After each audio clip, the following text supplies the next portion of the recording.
Okay, welcome back, and this is the ATV-B. Slight problem with the actual purpose-built tank, if I can find it. Okay, so these propulsion tanks, propellant tanks, they're supposed to be surface propulsion modules. This section here, which is the Agena motor and the RSS, which is that, requires pressure feed. However, these tanks do not actually they don't provide that. So that is a problem with the config files. There is no pressure feed. In other words, they're not SP, they're not surface propulsion modules or surface propulsion tanks. So I've had to build my own. It's a bit of a shame because the reflective mapping doesn't work on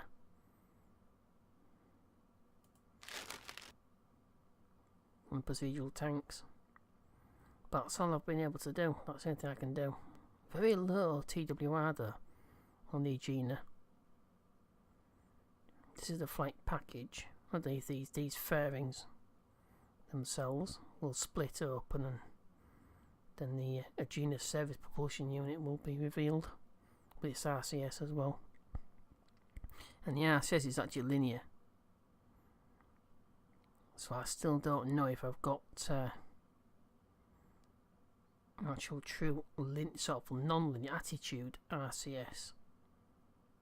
That remains to be seen. So we'll launch this first. This is going to be the episode. The Agena target vehicle type B. If it doesn't work, then I'll have to design my own and build that.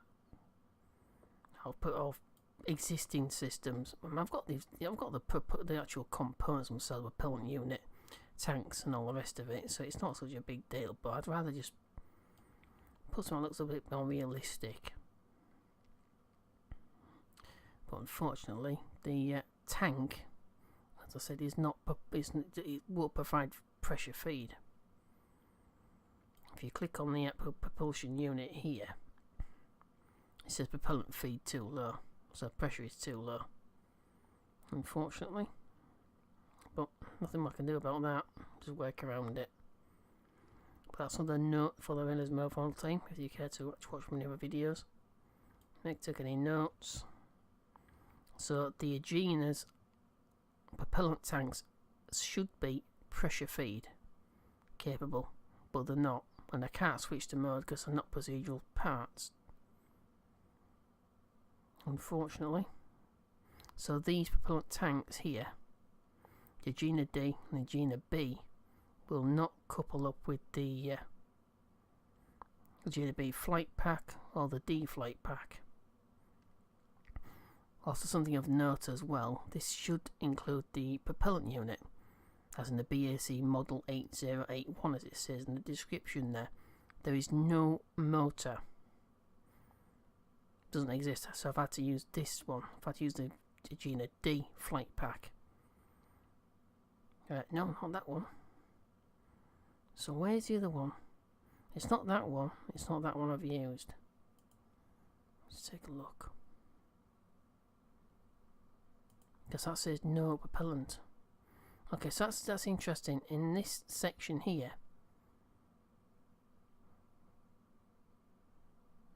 the actual package that actually includes, that says with no SPS. That's with. So Agena D flight pack with SPS is not included in the tank, so it's probably included in the motors. There we go. So it's there. RCS and SPS. So that is something of note. But the Agena B's tank, the Agena B's flight pack should also include a surface propulsion system, but it doesn't. So that is a config problem. Never mind, whatever.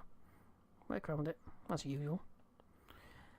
I'll do enough of that, definitely. Okay, so I'm going to put some green lights on here and also an extra antenna.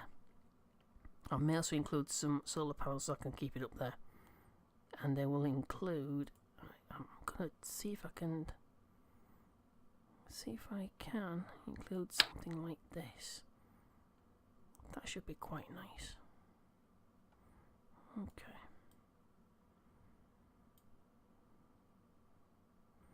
I'm gonna fit it to there.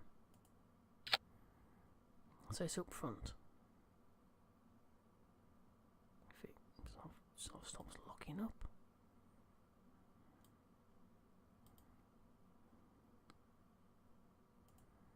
Okay, so extended, what are you going to give me? 7.3, so it's 7.3 electric charge per minute. I believe that's about 73 watts of charge, I believe. I might be completely wrong. I need to know what the Agena bus guidance unit actually takes. So take a very quick look. Alright, 250 watts. Wow, that's a lot. Well, it's the same as the avionics package I used for the little sort of docking pod, the ATV-A. So the A type and the B type, oh, that's fine. These are my designations, not historically accurate. Can be disabled to lower command module wattage from 250 to 10 watts. So it's no different than that, so that's fine. I think I need to increase the size of those. The 50% maybe. That's better. So I'll put rigid attachment on. Withdraw them back. 16.3 per minute. So that's, from what I can understand, 16.3 electric units is 163 163 watts, I believe, from each one. I might be completely wrong. I hope I'm not. What did the other ones give me? 15.8 watts. And I was able to keep up with it, so that's fine. That should be okay. Alright. So I need the lights on. Lights. No. Thank you. So exactly the same as I did for the ATV-A. Where are the lights? Oh, there they are. I'm right past them. I'm going to put the green light to the top, as in we need to orientate to there. And the red beacon. It's a bit starting to slow down a little bit. It's not too bad. Right. If it actually lets me. Right, let's program this. Yeah, you see how slow it's becoming. So lights.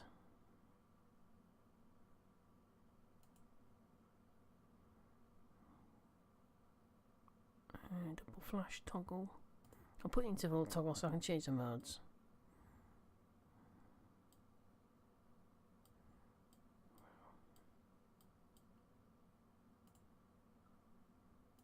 Interval toggle.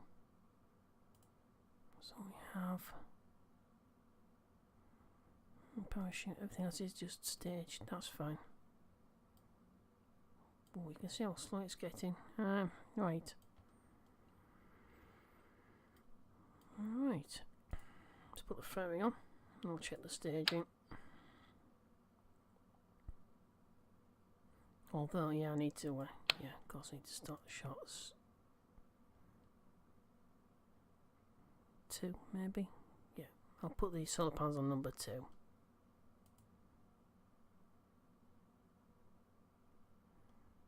that should be okay.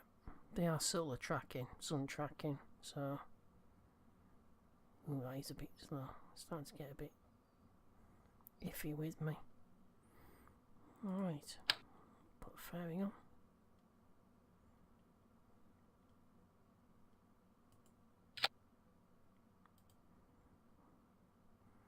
Let's see if you unlock the shape. There we go.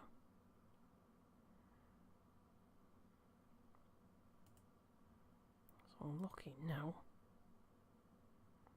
if it lets me.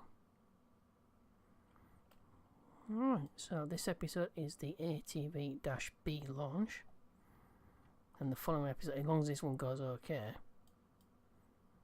then the following episode will be Gemini IX, I believe. I believe it's Gemini IX. Whichever is the Gemini up next will be the I'll launch next episode. That'll be the launch and the rendezvous. Then the following episode after that will be the actual endurance mission for 14 days. So I have to make the Agena, next Agena launch, its propulsion unit, its service unit will have to be a little bit bigger, just to give us all that little sort of slight gap between electric charge. It's a few hours short, so it won't take much to add a little bit of electric charge just to be able to take it beyond the 14 days. I'll check the staging. That doesn't want to be there, does it? Put that there, down to there. Okay, first stage, clamps, booster separation, fairing separation, decoupler, SRBs for ullage, LR91 ignites, LR91 decoupler, fairing decoupler, obviously not the actual fairing base decoupler, Phaser dark decoupler, small. I'll put that in just in case, because the RSS on the level, on the bottom part of the Agena service unit is pointing downwards, so it's actually a linear RSS. I didn't want it to sort of cause a problem with sort of a collision, so I'll put an extra decoupler in. Doing the bottom fairing, doing the flight pack with SPS, and obviously the shoes go at the top, so I don't need those. Okay, so that's that. So like I said, the TWR on the actual Agena propulsion unit is quite low. It's 0.03. I don't understand what's going on there, because it should have an Agena propulsion unit. So I'll have to take a look at that. I may need to do this mission again, but we'll have to see. Take 2 days, 8 hours to build. It's quite fast.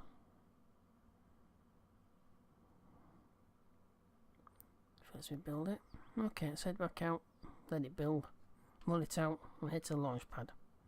Let's head back out. Okay, so we're going to ride the booster once again. I was thinking whether I should sort of fit a camera on. I've got some good cameras to actually fit onto the boosters, but the one I actually wanted to use would be black and white, so it wouldn't be too clever. It wouldn't be too sort of much for, wouldn't be a very good view. So I thought I'll just lock the camera to the booster itself, just like I did last time. Slightly different way of sort of launching. It's not quite as sort of boring, generic views of launches.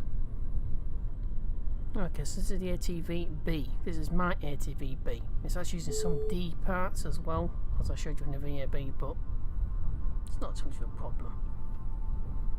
Okay, so here we go. So this is the Agena B's launch. That's this episode. The next episode will be the Agena, with the actual Agena's partner, which is Gemini, which will be manned craft, obviously. And that will also include the 14-day endurance record as well. That's the mission. Okay, so here we go.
Okay, so that gives an orbit of 615, almost 616 kilometers by 147. So that should be okay.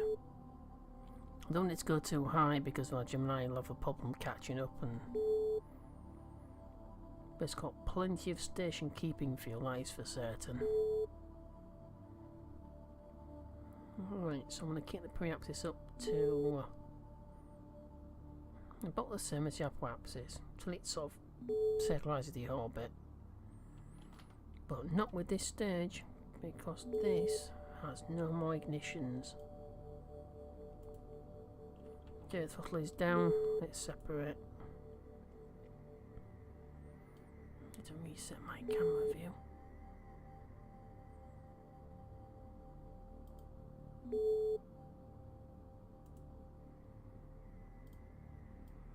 Alright.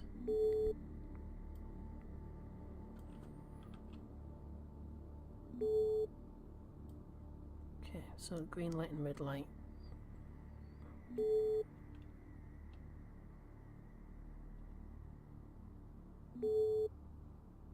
That's fine.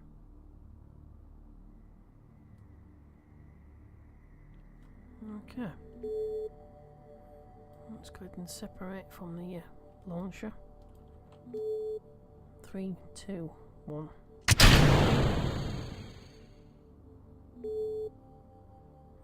And it should have done. Let's try RCS. No, RCS is dead because we haven't been meant to go live, have we? Whoa. Well, that's not good.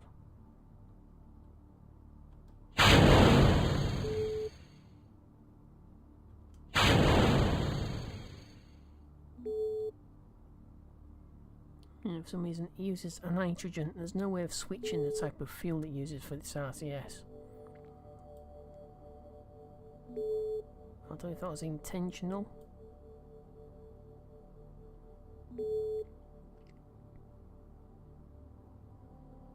But I think for the next version I'm going to put my own together. But we have got linear.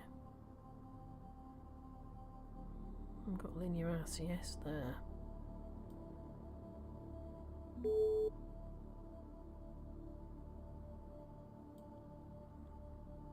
I mean, you can store a lot of nitrogen, but the problem is it uses a lot as well. So it's not the ideal fuel to be using. But it's not too bad.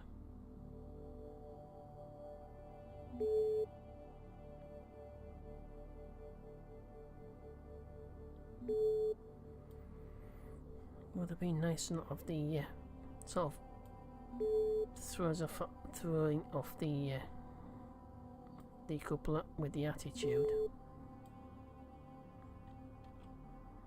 Go back to 3.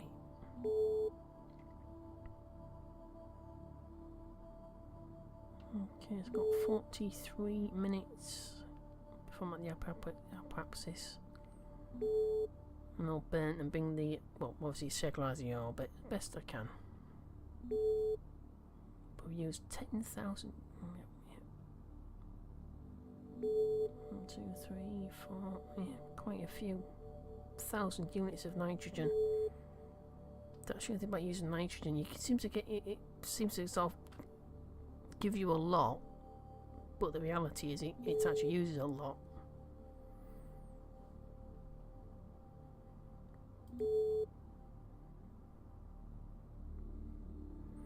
We've actually lost.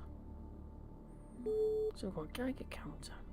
Observe biosample. Take photographs.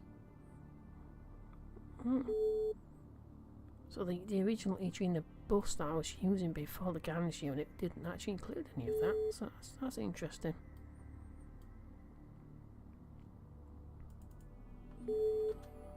Let's go to 0.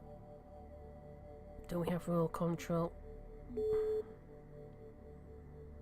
No, so we don't have roll control.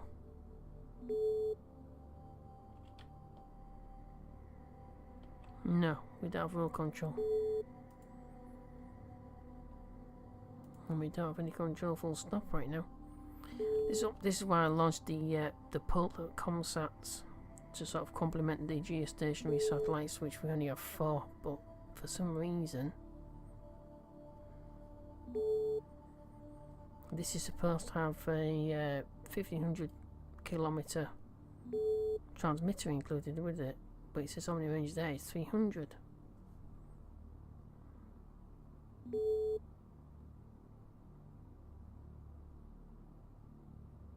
Well, that's not good enough.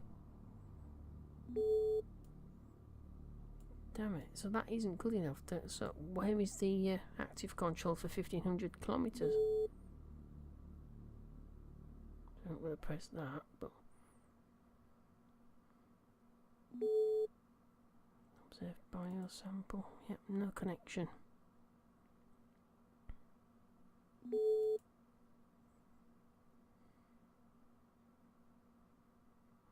Damn it. So I have to wait in range. Hopefully, I'm going to be in range at some point.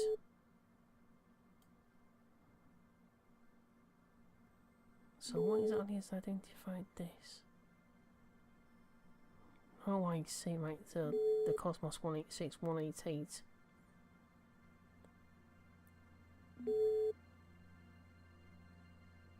Alright, I see. Well, that's not power 186 or 188 full stop. So I launched about 1200 GMT from Cape Canaveral. Gives a rough idea of when to actually launch.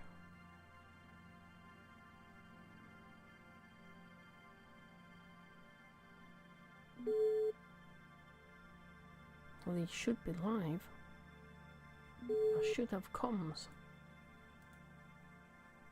There's plenty of comms up there, but for some reason we're not being aimed at. Right, so we should be in contact by 619 kilometers or so. Shouldn't be a problem, I hope. Alright, let's head on to the Apple access.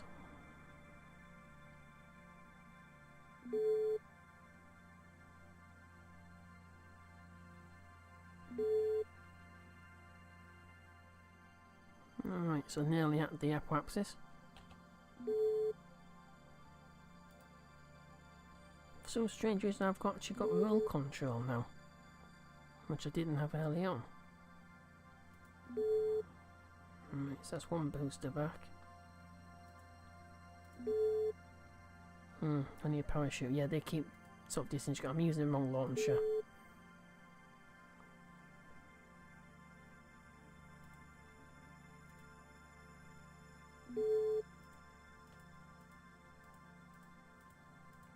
I keep losing boosters.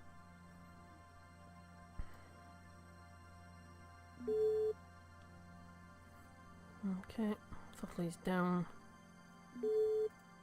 Activate the motor. Hopefully this works. Like I said, the pressure feed was reported as too low on the actual Pebbles built tank side to make my own. Alright, so we've got 3, 2, 1.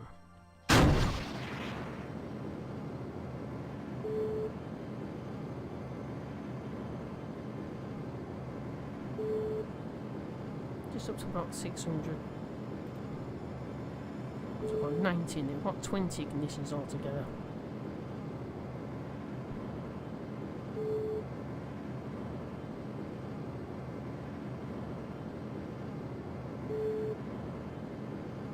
Does have a great deal of TWR though. It's only 0.3, 0.03.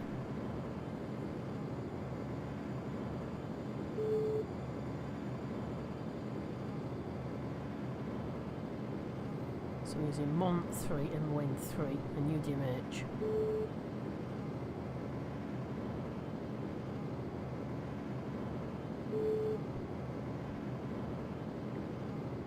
I won't bother about the roll control because it's a bit more of a challenge for the Gemini to sort of dock with it. As long as it is just roll and not attitude. Attitude is just, obviously you can't dock something with the attitude. With the bad attitude. I'll say that again. If it's rolling off attitude, you just can't dock with it. Rolling itself as a rotation, that's fine. As long as it's not too bad.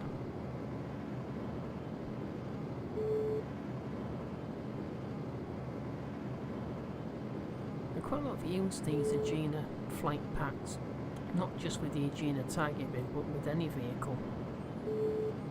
So I'll have to look at using these again, but they've got a very low TWR with the full tank, but it is quite a large craft for it to push in front of it, so you've got to forgive it. And it is really for endurance and not just raw power. Quite interesting to use on some probes, some of the larger probes.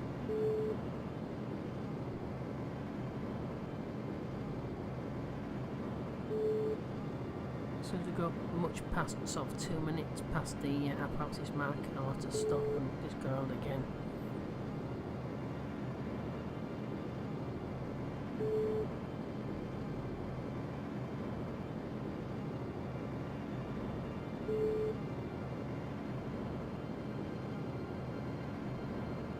Got a lot of fuel though. If you notice from the pulsing unit down here, the actual bar for the fuel is hardly moving.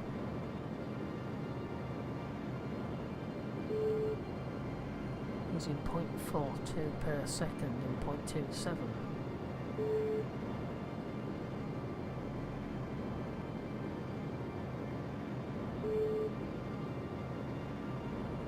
Right, about halfway there. It starts to push the apparatus too much though.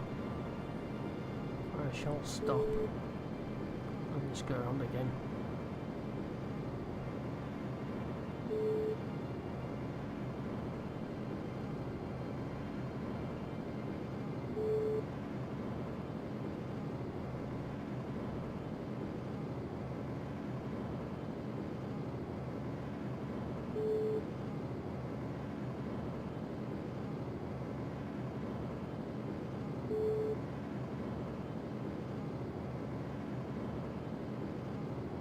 Starting to move the apparatus a little bit too much. I don't want that to get too high. So 620. But the apparatus is moving up a lot faster. So when it starts off moving a little bit more than it should be, I'll shut down.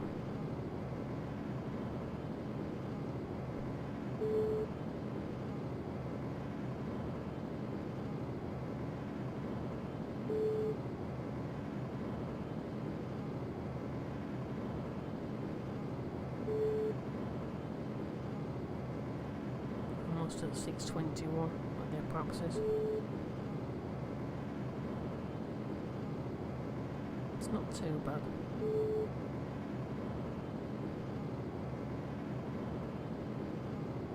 I'm going to stop when the apparatus reaches 400.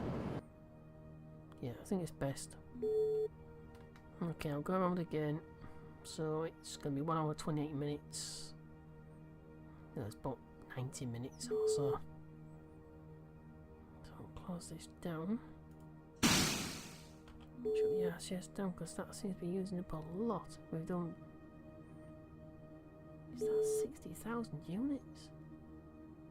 It is nitrogen, so it's got less potential than other fuels. I'd rather sort of switch over to hydrogen, but it just won't let you. It's locked to using nitrogen for some reason. Alright. I have to go around. So it's an hour, 27 minutes now. Okay, it would appear we're out of contact. But I think I should have augmented the actual ATV-X package with an extra antenna. That's what I'm thinking. Hopefully we'll come into contact sometime soon.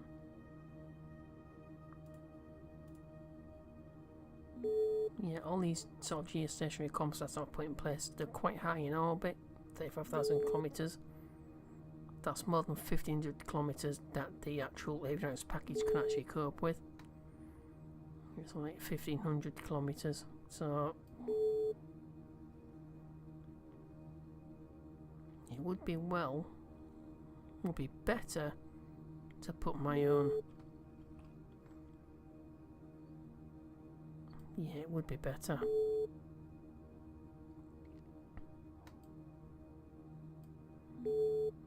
If I can. Crikey, that sun's a bit bright. Yeah. Hopefully I can sort this out. Walk forward a little bit. Right, there we go. Totally down. We're not too far past the apoapsis. Motor is active. Using a lot of nitrogen. Like I said, I would prefer to sort of configure it for using hydrazine. You get far more performance compared to how much mass you have to carry on orbit. Not quite as good ISP, but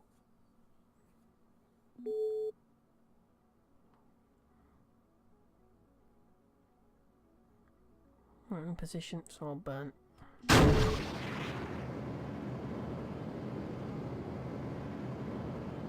Yeah, I'm pushing the periapsis up. But we're pushing the apoapsis up quite a lot as well.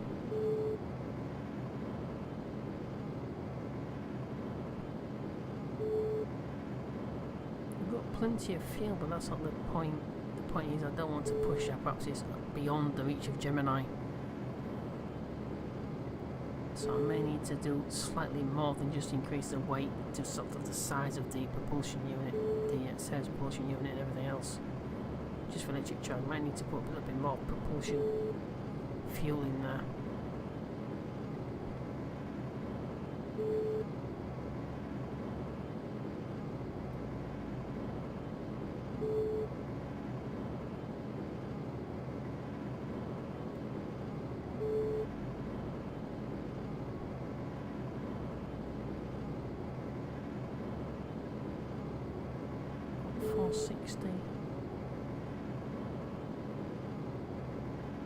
It's moving the periapsis more rapidly than the apoapsis, so that's something at least.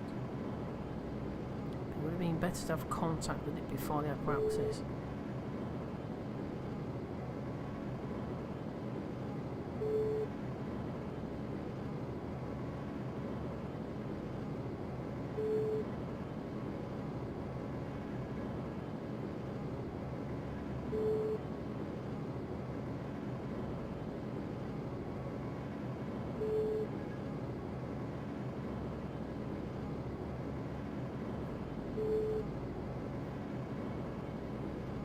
I suppose increasing the pitch would help, but I can't really sort of risk the nitrogen.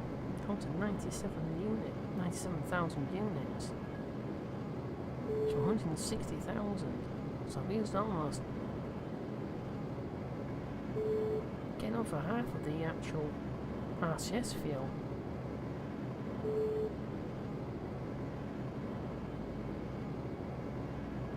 I think I need to stop. Yeah, that's not good. Okay, RSS is off.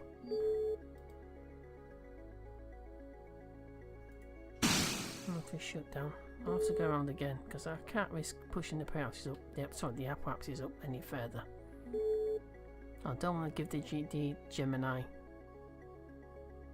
any problems of getting into that sort of altitude. It's just getting a little bit silly. Alright, so I'll go around. It's an hour and 16 minutes or so. Just come into contact. Just, it was a red contact light. Just managed to regain contact with it. Throttle is down. And I should really use it, but that's the thing I mentioned it before. with remote tech console, you can't just program it. When you're out of contact, it won't execute these. This, as far as I know, I've never had it actually execute any of the manoeuvres that I've programmed it. It's like it doesn't store it in here in the actual probe core or avionics package. You've got to be in contact. It's like the signals are being sent from Earth all the time, which isn't the case in real life. Right, but it seems to be okay.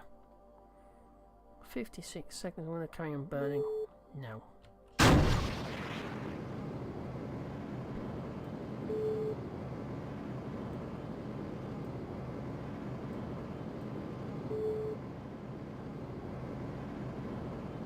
About 642.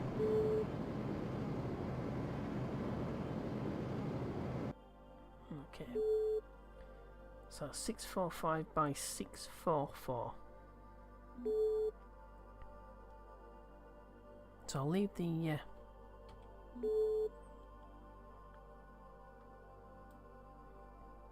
it the same attitude it's got, because that makes it more difficult for Gemini to actually.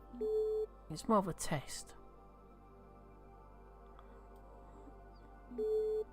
Rather than it sort of held, sort of north, south, or east, west, rotation at 0.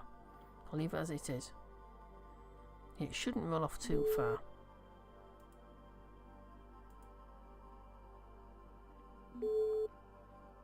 Alright. I'll leave the lights on. Plenty of electric charge, 42,480. And the solar panels seem to be able to sort of keep up with the drain. So that's good. Alright, let's head back. Oh, wait a minute. I forgot something, obviously. Enable station keeping. 250 watts. So I'll shut that down as well. Use a Agena D flight pack with SPS. Means I'll use MH Mont 3. Yeah, I suppose you can do that. Enable station keeping.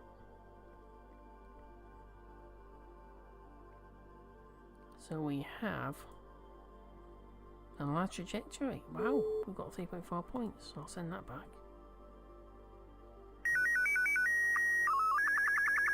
Okay, counter. Ooh, oh, recovery 6. Ah, so that's interesting. So I shall have to shut that down first. I'll have to include the re-entry capsule at some point with this particular package. Although I could do that and transfer it to the Gemini and bring that back with the Gemini capsule. That'll be good. Observe back yet 5.6.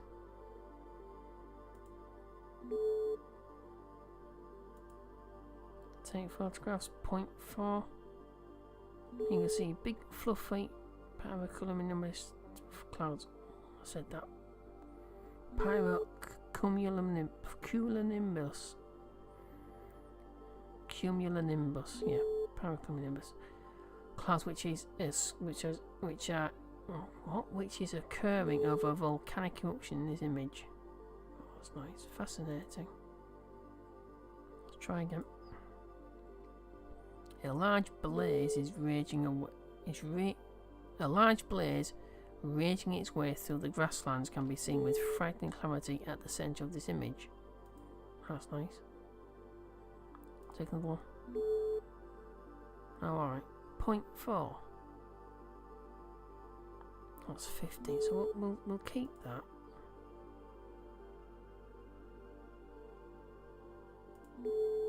We'll keep the 5.6 as well.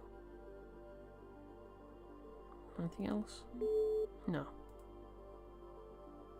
So we've got the photograph to recover and the biosample to recover. Alright, that's about it. So engine is off. Station keeping is active. It's got a ton of fuel for station keeping. Alright, so that's about it. Let's head back to Cape Canaveral. Okay, so that's the Gemini IX's target vehicle into orbit nice and safely. Gemini IX is now being built.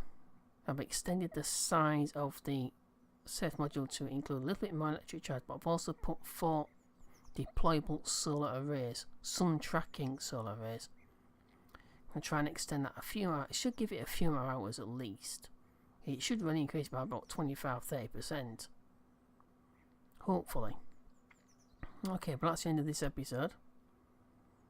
If you enjoyed this video, please hit like and share with your friends. By all means, share with people.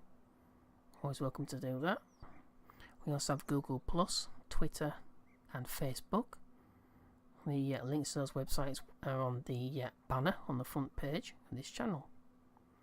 Very much appreciated if you go along to those websites and click a like and follow as applicable.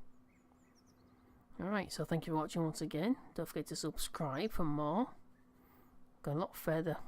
Hopefully in the next not too distant future I'll be doing the soft landing on the moon, which is Luna 12 right down the pad at KSP Pad 1. Its sister vessel there, Luna 11, will go into equatorial orbit, hopefully, so I can bounce the signal off Luna 11 from Luna 12 to Earth, so I can activate its Luna 12's antennas. Otherwise, it won't be able to activate its antenna until something goes past. It can bounce the signal off, but that remains to be seen. Alright, so thank you for watching once again, and take care. Bye bye.